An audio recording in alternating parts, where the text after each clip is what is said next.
Hey, what's going on, everybody? I just wanted to come on and chat with you all real quick. I got a lot going on, so I haven't been making my videos as often as I usually do, but I will be getting back to doing that more regularly once I get done doing a lot of transitioning in my life. So today I wasn't going to do a message, but I was given a sign to do it. I was thinking about the mountains, the mountains, and my daughter was messing around on the computer and she changed the screensaver and she was like, "Mommy, look, I found a different picture." And lo and behold, it was an actual mountain. And so I said, okay, it must be meant for me to come on and speak with you all in regards to what's been coming to me as far as these mountains. Okay, so a lot of the messages, especially my past few messages, have been dealing with these mountains that we've had to climb in order to get to the top. But specifically though, one thing that I've come to realize is that the enemy did not want us to recognize that there was even a mountain there. The enemy never wanted us to awaken to our spiritual insight, to be able to see things from a spiritual perspective. And so through our natural eyes, for generations, ourselves and our ancestors, we always saw life from a very narrow perspective. Okay, our vision was very narrow and it was based on conditioning. Okay, many of our ancestors suffered so much that they convinced us that we had to be chained and bound to a certain way of living. Poverty, lack mentality,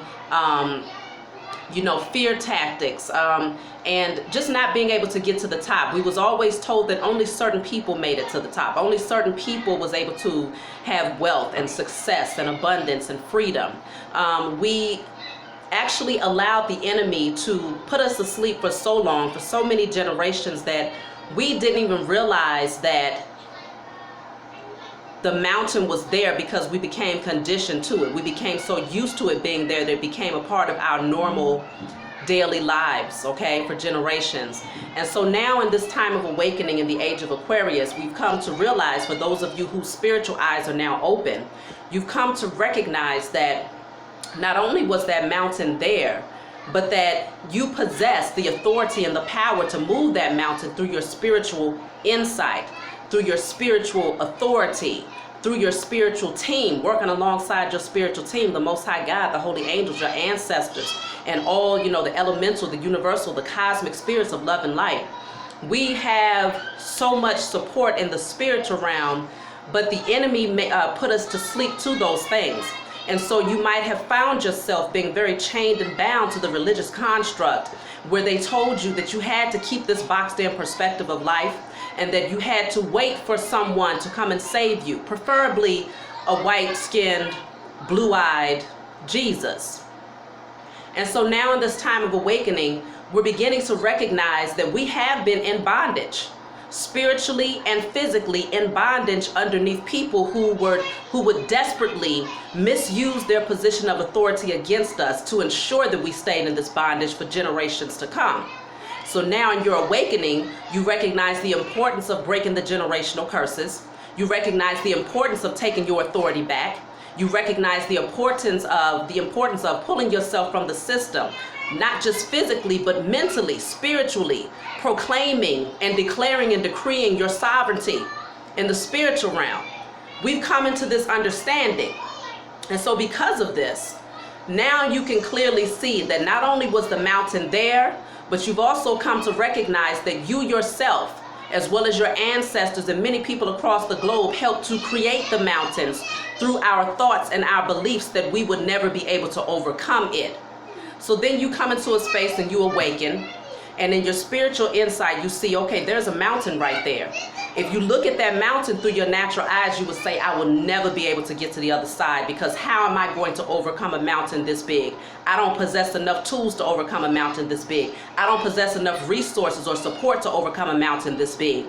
And so then you decide, if you only look at it through your natural eyes, you say, I'm just going to have to be defeated. I'm going to have to just accept this as my fate and that fate of my children. And I'm going to have to tell them, yes, you're going to have to go and get a 9-to-5, even if it's only $9 an hour. At least you're doing what's necessary to make an ends.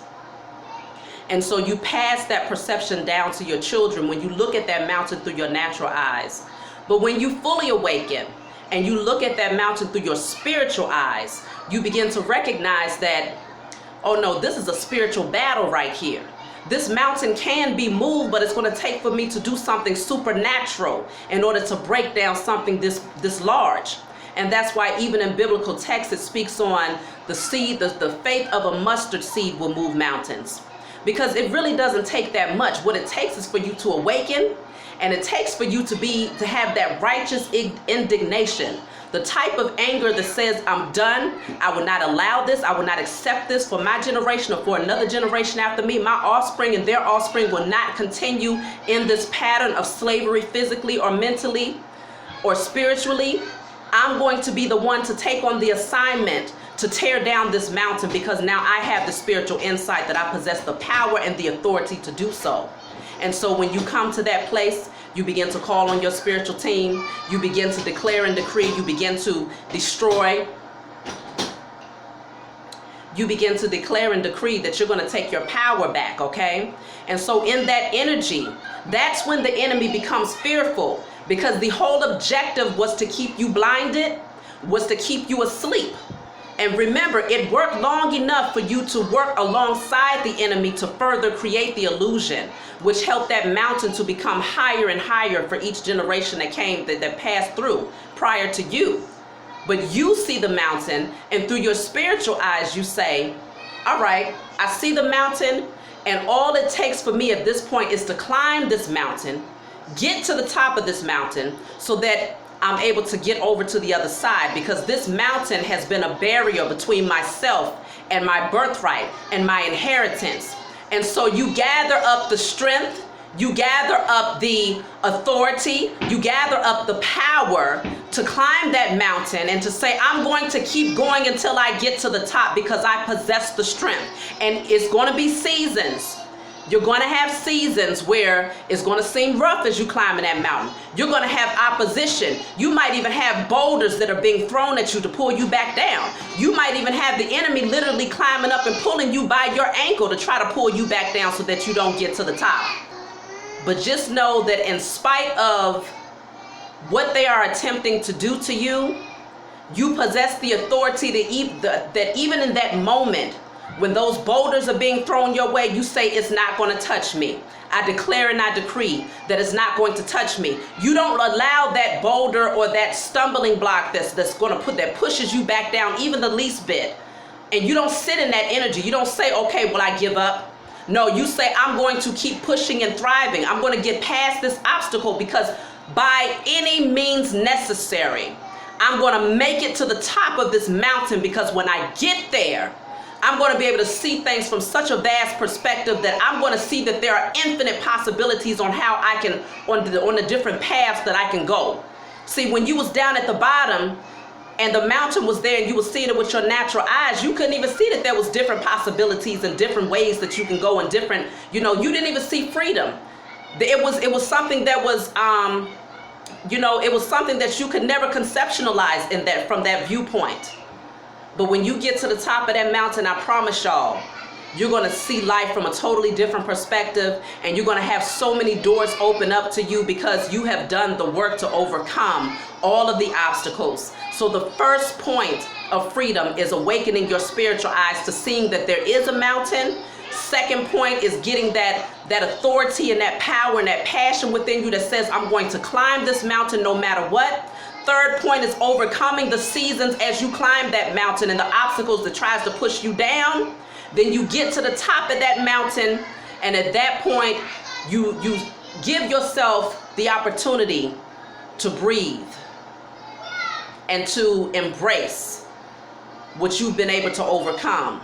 And then you get prepared to jump, because at that point, life opens up to you. And no one can tell you no. No door can remain shut to you that's supposed to be open, because you've done the work. You've paired the faith with the works, and the Most High and your spiritual team at that point rewards you. And so that is you setting the stage for your offspring to show them they now see that they don't have to remain stuck up underneath someone else's so-called authority. They created for themselves. And so this is how we shift the energy.